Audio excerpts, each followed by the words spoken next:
Un colloque international se tient en ce moment à Ségou. Les panélistes venus du continent tentent de trouver une solution aux crises récurrentes qui sévissent en Afrique. Ce colloque est l'une des activités du festival Solo Niger qui en est à sa 10e édition cette année. Envoyés spéciaux à Ségou, Mohamed Diarra et Aboubakar Traoré. Les sommeliers de la culture africaine se retrouvent à Ségou pour parler d'un thème d'une brûlante actualité, Renaissance africaine, enjeux et perspectives. Pourquoi la Renaissance? Parce que nous sommes en mode questionnement depuis quelques années, depuis longtemps, depuis 50 ans. Ce continent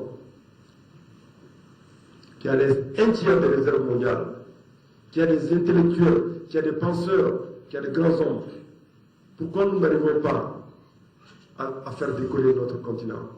Le colloque de Ségou a choisi à juste titre pour la présente édition le thème Renaissance africaine, enjeux et perspectives, au moment où notre pays traverse une période de post-crise marquée par une forte volonté de réconciliation nationale et de recherche d'une paix définitive.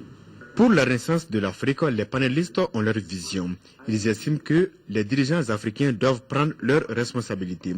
C'est ce qui ressort de l'exposé du professeur de l'Université de Yaoundé.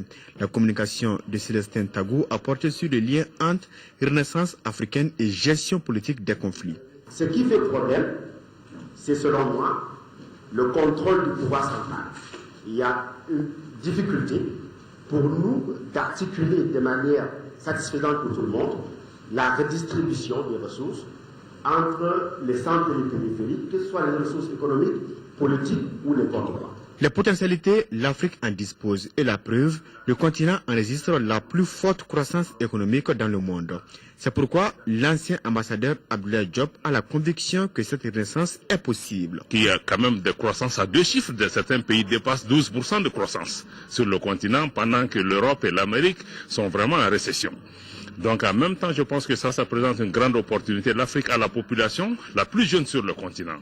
C'est un défi important parce qu'il faut construire plus de classes, plus de centres de santé, mais en même temps, si nous arrivons à mieux former ces jeunes, ça sera un atout formidable pour le continent. Pour le cas du Mali, la crise que nous avons connue doit servir d'exemple. Il faut tirer tous les enseignements afin de faire du renouveau du Mali une réalité. Le panéliste est convaincu que la culture de cette réflexion. La gestion, c'est des principes. Chaque fois qu'on met les principes à côté, on sort des principes, on crée des difficultés. Et les Maliens aujourd'hui, il faut qu'on accepte tous que si nous voulons sortir notre pays des difficultés, il faut revenir aux principes. Il faut revenir aux valeurs, parce que c'est les valeurs qui donnent sens. La brèche est donc ouverte pour 112 heures, soit la durée du festival. Chacun apportera sa petite idée pour la renaissance de l'Afrique.